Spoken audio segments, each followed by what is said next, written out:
Have you ever noticed how the air changes the moment you stop being easy to control? Smiles fade, voices harden, support turns to silence. It's not that you became difficult, it's that you stopped being theirs. People don't surrender control, they shift tactics. They test your peace, twist your truth, and call your strength defiance. But beneath that tension lies freedom.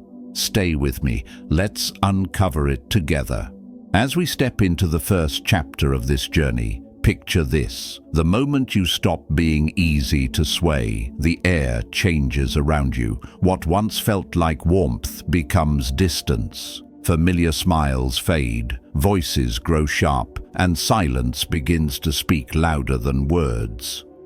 It's not that you've done anything wrong, it's that your calm unsettles their control. When people can no longer pull your strings, they don't simply walk away, they change their strategy. Control never leaves quietly. It disguises itself. It returns in softer forms: guilt, flattery, confusion. They won't force you to obey. They'll make you question if saying no makes you cruel. Now imagine this scene. Someone looks at you with wounded eyes and says, "After everything I've done for you, this is how you treat me." Another praises you just enough to bind you to their approval.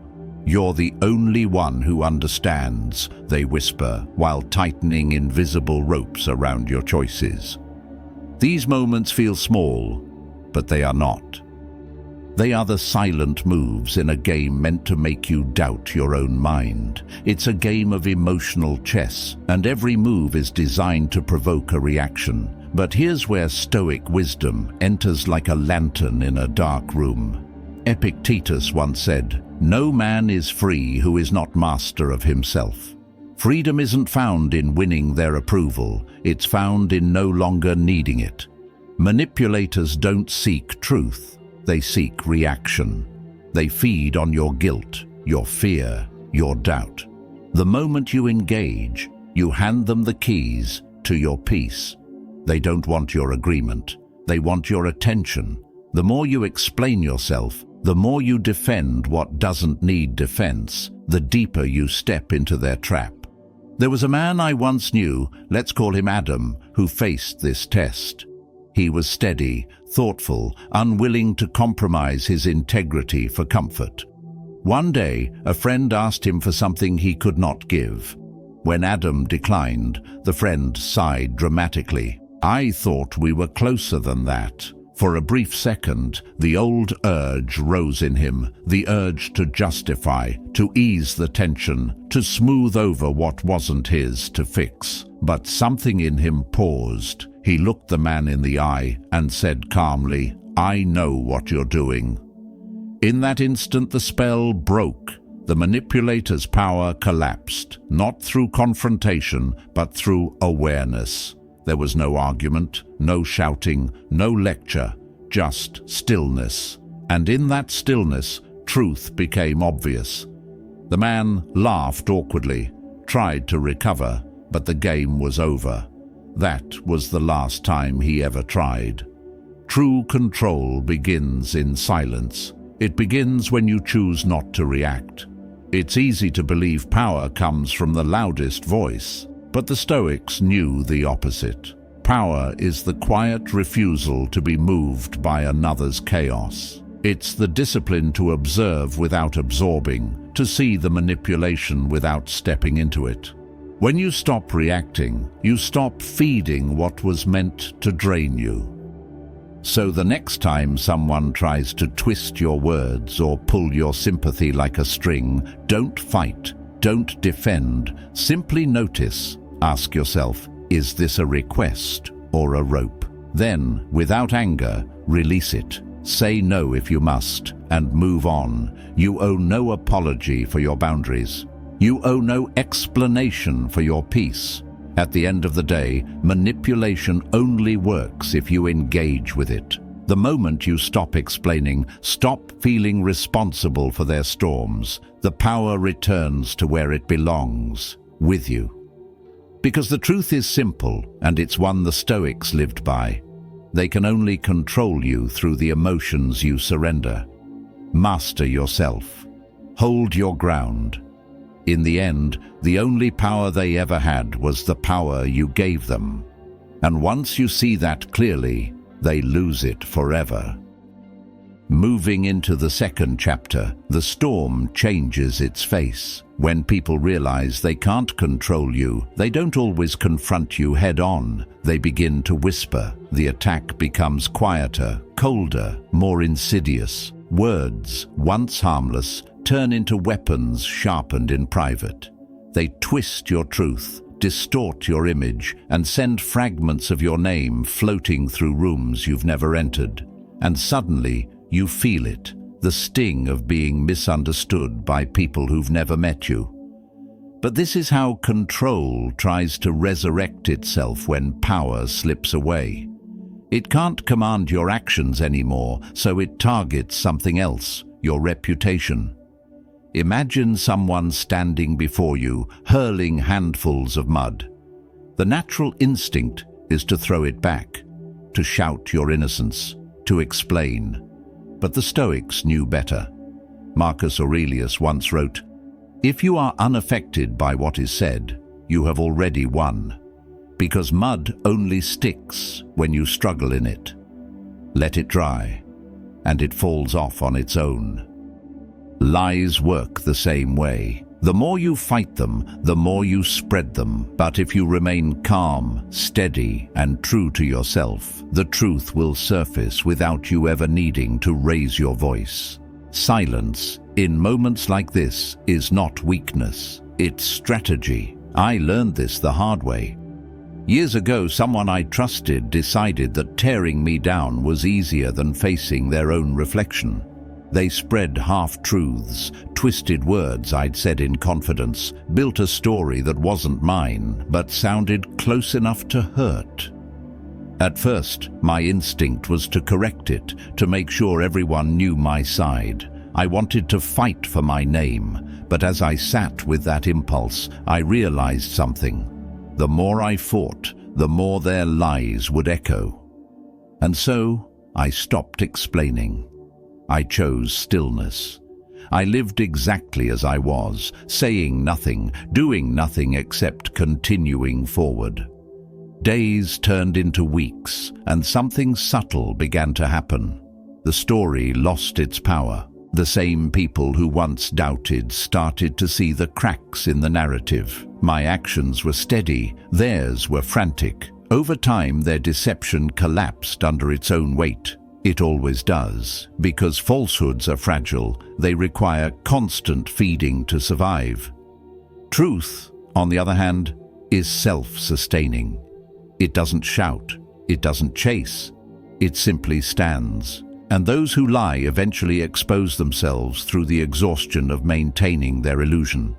Seneca once said, "Time discovers truth. Time heals what reason cannot." When someone lies about you, your job is not to wrestle in the dirt, but to keep your conduct so consistent that time becomes your defender. Let your actions speak with the quiet dignity of a mountain unmoved by the wind, because those who rely on gossip reveal more about their own weakness than they ever could about yours. They show you what they fear, your independence, your composure, your ability to exist without their approval.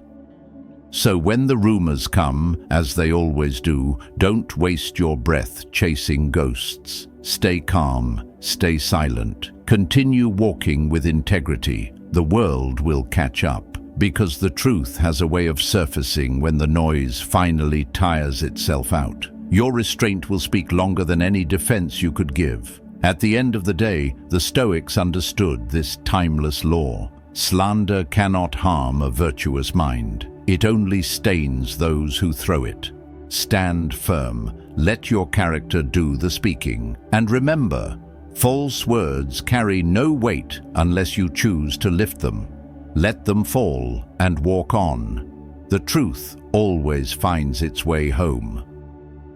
Advancing to the third chapter, the battlefield becomes quieter but no less dangerous. When people can no longer control you, they often choose a subtler weapon: pity. They don't raise their voices anymore, they raise their helplessness. They rewrite the story, paint themselves in softer tones, and suddenly you're the villain in a tragedy you never agreed to act in. It's a cruel inversion of truth. They break the vase, then cry over the pieces and blame your silence for the mess. And the world, not knowing what truly happened, rushes to comfort the tears instead of questioning the hands that caused the fall. Now imagine this scene. Someone wrongs you, and when you finally draw a line, they look at you with wounded surprise. "How could you treat me this way?" they say, voice trembling, eyes downcast. They twist your strength into cruelty, your boundaries into betrayal. And before you know it, you're explaining, defending, trying to prove that you're not what they've claimed. But the more you speak, the guiltier you look in their theater of innocence. This is how emotional control becomes psychological warfare, performed in whispers, directed by self-pity. Here's where Stoic clarity becomes your shield. Epictetus once said, "A wise man does not allow others to dictate his emotions." The Stoics knew that manipulation thrives on reaction. The moment you argue with a false victim, you step onto their stage, and the moment you step onto their stage, you've already lost. Their performance doesn't require your participation, it feeds on it. The only way to win is not to play. When you stay calm and refuse to engage, the mask begins to slip on its own. Because every act has an ending, and when the curtain falls, truth is the only thing left standing. I once knew someone who played this game with precision. Whenever they crossed a boundary, they'd pretend to be the injured one. The script was always the same. They'd act shocked, twist the facts, and tell others that I had mistreated them. One day, after enduring this pattern long enough, I finally spoke up and said, "No more." As expected, they gasped, clutched their pride, and began spreading their tail. For a brief moment, I felt the old temptation to defend myself, to clear the air, to prove who was right. But I stopped. I remembered that truth doesn't beg to be believed. It endures quietly. So I let my actions speak. I remained steady, consistent, unbothered, and over time, their own contradictions exposed them more clearly than any words of mine ever could. Seneca once wrote, "Time heals what reason cannot." I've learned that the same truth applies to lies. Time peels away performance. Those who seek sympathy instead of accountability eventually show themselves. The person who plays the victim is not seeking peace, they're seeking control. But a Stoic learns that peace is not given by others, it's guarded from within. You don't need to prove yourself to anyone who profits from misunderstanding you. Let them play their part, let them gather their audience. The truth has more patience than any rumor. So the next time someone paints themselves as the martyr while holding the knife behind their back, step away. Don't explain. Don't argue. Don't try to fix what was never yours to fix. The Stoics believed that character is revealed, not declared. Let time reveal yours. Let silence reveal theirs. Because no matter how convincing their act may seem, every false victim eventually forgets their own lines. And when that moment comes, you'll realize you never needed to fight for your name. You only needed to live in a way that made lies impossible to last. Stay calm, stay unshaken. Truth doesn't shout, it simply outlasts every lie. Entering the fourth chapter, the silence grows heavier. When people realize they can't control you, they don't always strike with open hostility. They choose something colder, quieter. They move behind the curtain, whispering doubts, bending stories, slowly rearranging the room until the people you trusted start looking at you with unfamiliar eyes. It's a slow erosion, one that doesn't cut you in a single blow, but wears you down grain by grain. They don't need to destroy you outright. They only need to make you feel alone, because isolation is the oldest trick in the Book of Control. Now imagine this. One day you wake up and the air feels different. Friends grow distant. Conversations fade into half-smiles and half-truths. You can't tell when the shift began or who started it, but you feel it. The quiet space between you and everyone else widening. That's not coincidence, it's design. When manipulators can't reach your mind, they target your circle. They know that strength multiplies in connection, so they work to divide you from it. They plant seeds, small, poisonous doubts, and let time do the watering. "I don't know if you can really trust them," they whisper. "I just thought you should know." Words like that spread faster than any fire. But here's what Stoicism teaches us. Solitude and isolation are not the same. Solitude can be chosen. Isolation is imposed. Seneca once wrote, "Associate only with those who improve you. Avoid those who would pull you down." The Stoic path isn't about being surrounded by crowds. It's about walking with the right ones. Those who sharpen your mind, not dull your soul. People who thrive on control can't stand that kind of independence, so they'll try to cut you off, one connection at a time, until you start questioning who's real. Their aim is simple: separate you, make you doubt, then step in as the only voice left. But the moment you see this tactic for what it is, the illusion loses its grip. I once knew someone who tried this. They were subtle, a master of the quiet poison. It started small, little comments about me, small exaggerations, the kind that sound like concern but taste like deceit. At first, I wanted to confront them, to clear the air, to defend myself. But then I realized that the more I fought back, the deeper I'd sink into their game. So I stopped playing. I turned my energy toward what mattered, strengthening the bonds that were real. I stayed consistent in who I was. I didn't chase rumors. I didn't try to win everyone back. I let my actions do the talking, and in time the fog lifted. Those who truly knew me saw through the lies. The rest drifted away. I didn't lose them. They revealed themselves. That's the hidden beauty of such trials. They refine your circle. They strip away the unsteady hands so that only the steady ones remain. The Stoics would call that nature's filtering process. When false friends fall away, the foundation becomes stronger. You begin to see who was walking with you and who was simply standing nearby. So when people try to isolate you, don't fight their noise with more noise. Stay calm, hold your ground, focus on what's real. The people who truly know your heart will not be fooled for long. And if someone can be turned against you that easily, they were never truly with you. A mind anchored in truth doesn't fear the dark. It sees clearly even when others lose sight. Remember this: those who fear your independence will always try to separate you. But no one can break what stands in quiet truth. Stay strong, stay connected. Real relationships don't collapse under someone else's lies. They deepen in their light.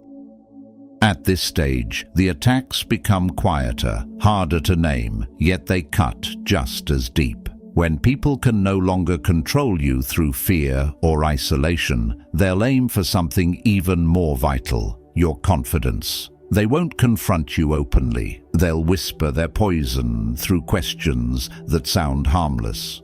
Are you sure that's a good idea? That seems risky, doesn't it? Do you really think you can pull that off?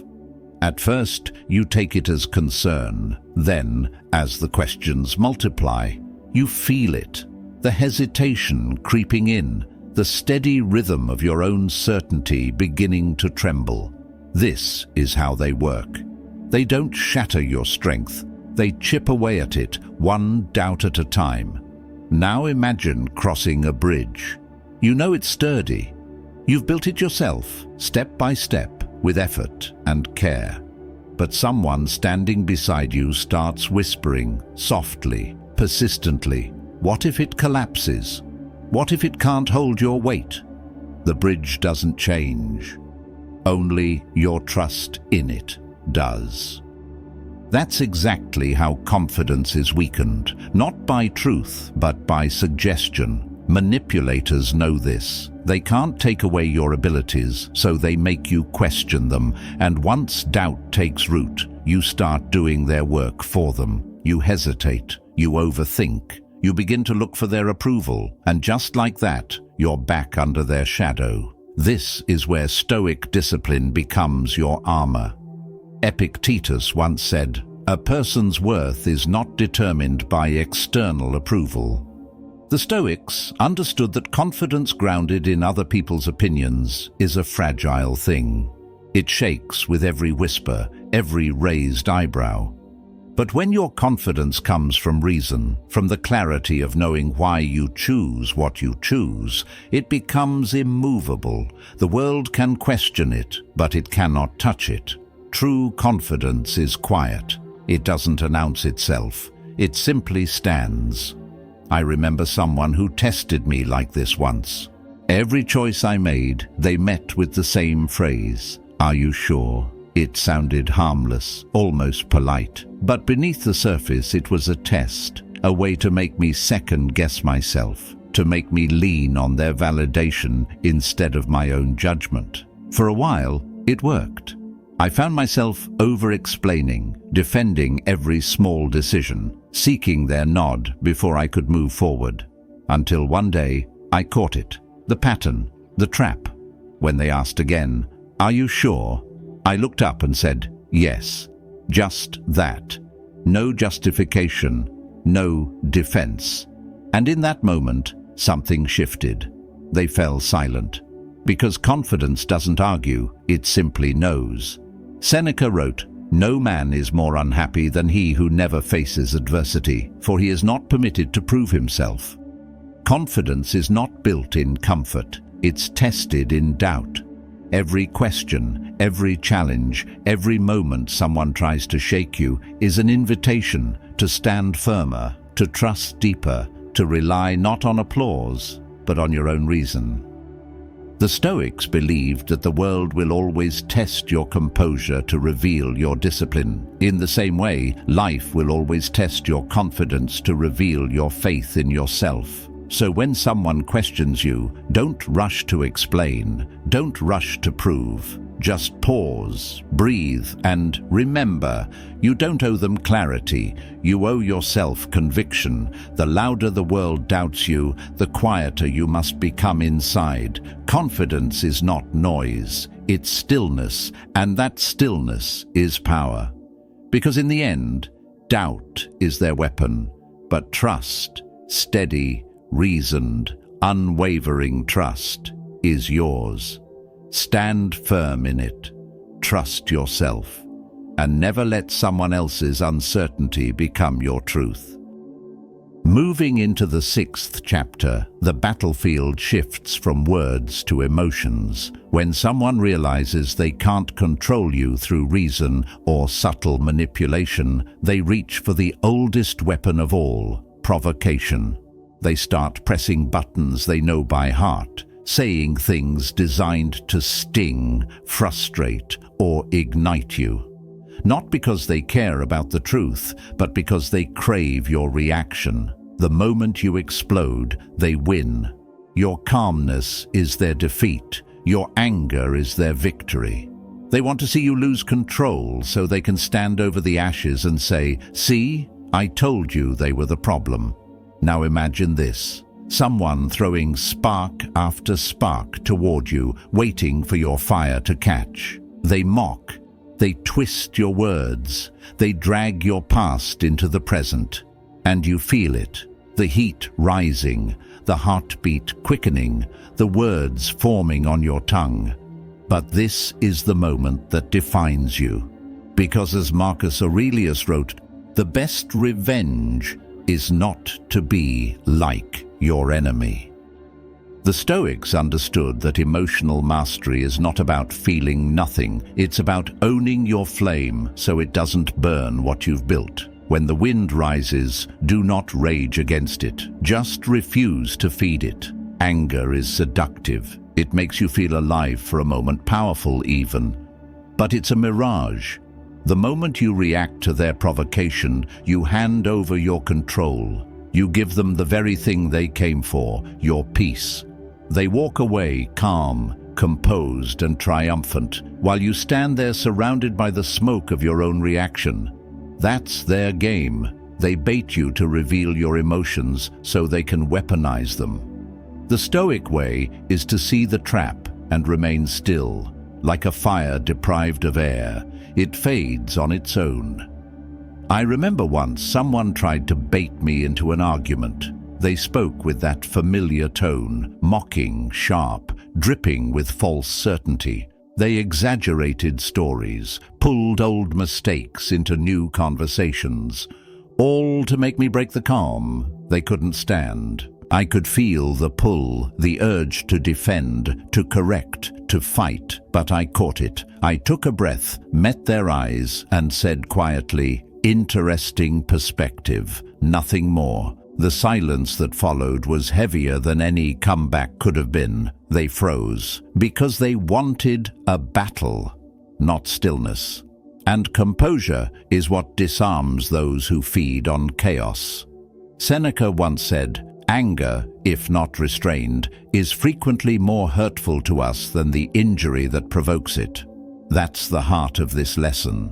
The real damage isn't in what they say, it's in what we let it turn us into. The moment you let their words decide your state of mind, you've allowed them to lead you.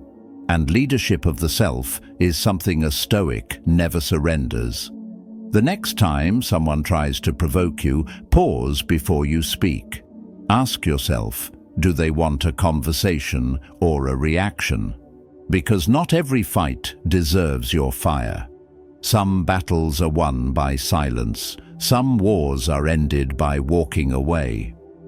From here, the truth becomes clear. Emotional control is not passivity, it's precision. It's the ability to choose peace over noise, dignity over impulse. The strong do not shout, they outlast. So when they try to draw you into the storm, don't step inside. Watch from the shore. Let them drown in the waves they created while you remain untouched. Because in the end, the strongest person in the room is never the one who speaks the loudest. It's the one who stays calm when every voice around them is screaming.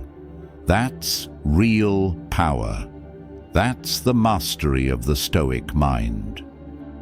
Entering the 7th chapter, we reach one of the strangest and most revealing tests of strength, imitation. When people realize they can't control you, they sometimes try to become you. At first, it seems harmless. You make a bold move, and suddenly they follow.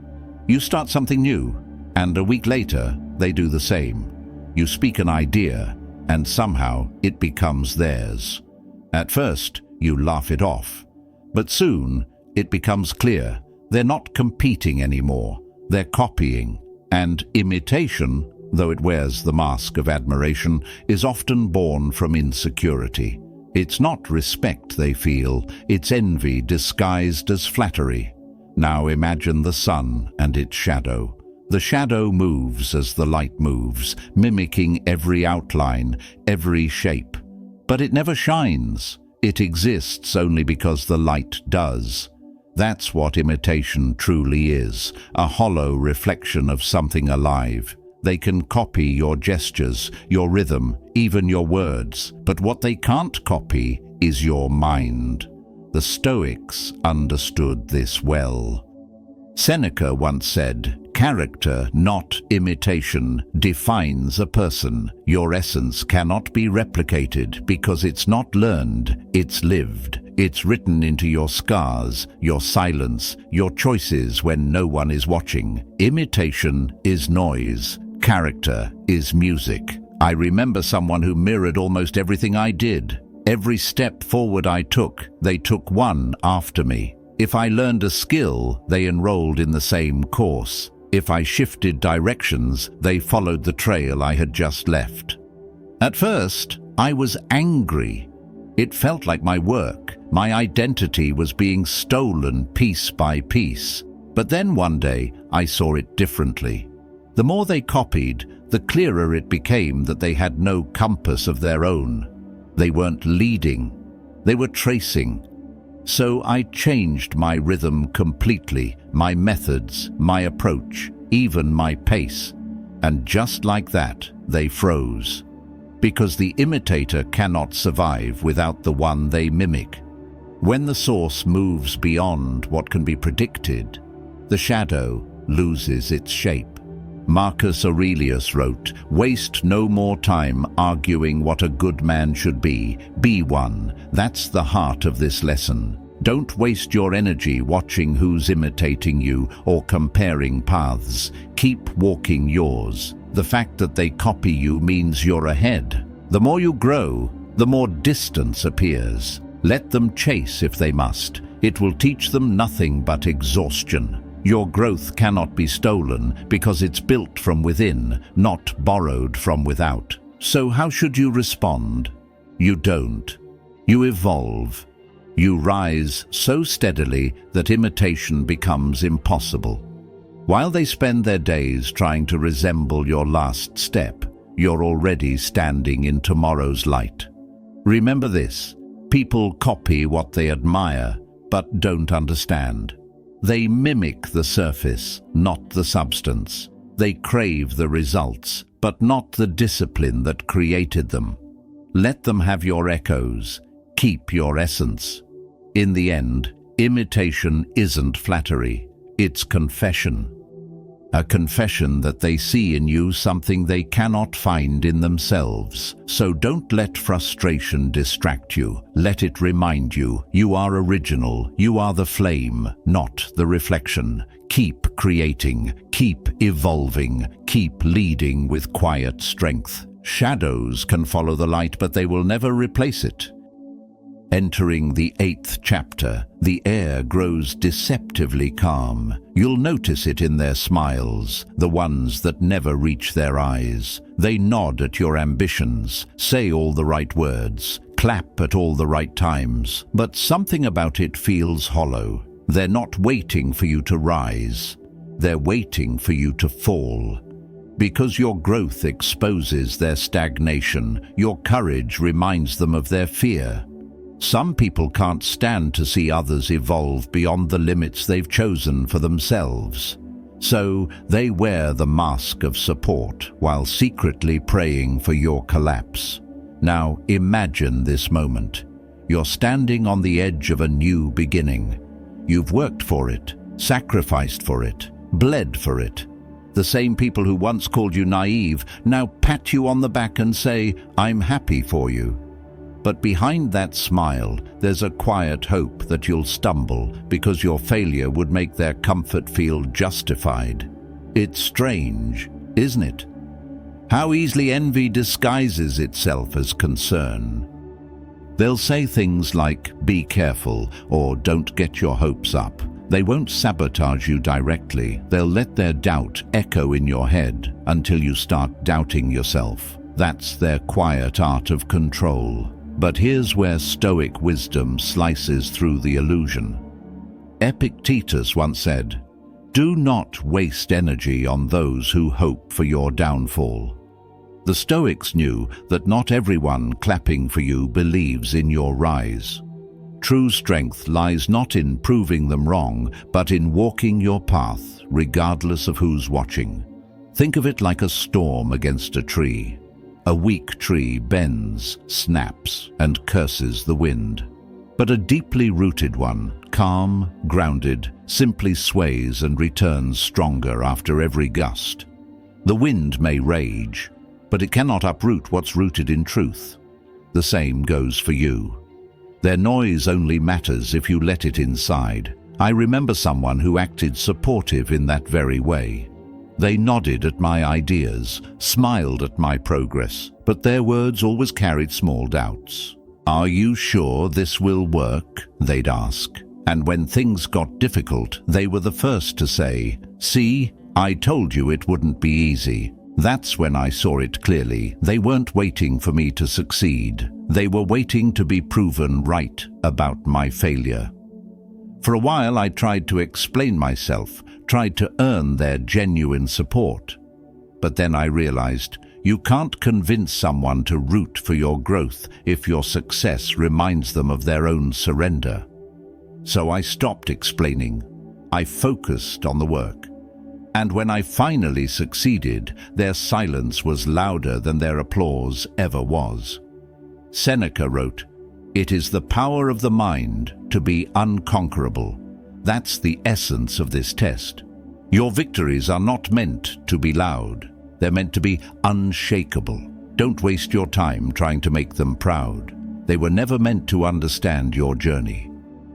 The Stoics believed that recognition from others is one of the most fragile forms of validation. It disappears the moment their insecurities return. Instead, seek the stillness that comes from knowing you're on the right path, even if no one's clapping. So when you sense those silent watchers, the ones waiting for you to falter, don't look back, don't defend, don't explain, keep moving. Every step forward is a quiet act of defiance. Every success, a reminder that strength doesn't need approval to grow. Because nothing unsettles those who wait for your failure more than watching you rise with grace. Their disappointment is proof of your progress. And when the storm finally settles, the weak trees will lie broken, but you rooted in purpose will still be standing. Calm, unshaken, victorious in silence. At the end of the day, there will always be people who do not want to see you rise. They would rather watch you hesitate, shrink, or surrender under pressure, because your strength reminds them of what they gave up on in themselves. But that is not your burden to carry. You do not owe them your silence or your struggle. You owe yourself peace, discipline, and the quiet pride that comes from standing your ground when the world tests your resolve. So stay steady, keep your focus sharp, and your heart calm. Let your progress speak where words no longer matter. Every time you choose composure over chaos, every time you refuse to react, you reclaim the power that was always yours. The Stoics taught that mastery begins the moment you stop needing approval and start living with intention. You cannot control what others say or do, but you can control the strength of your response and the direction of your path. If this message reached you, take a deep breath and type "Stand firm" in the comments. Let it be a quiet reminder that no one holds your peace but you. And if this voice of calm and clarity helps you reconnect with your strength, feel free to subscribe and stay close. Growth does not happen in noise. It happens in stillness, in reflection, in the small choices that make you stronger each day. Your journey is yours alone, shaped by every decision to rise instead of retreat. Keep going, keep becoming. In the next video, we will go even deeper into the art of remaining unshakable no matter what life brings. Stay centered, stay free,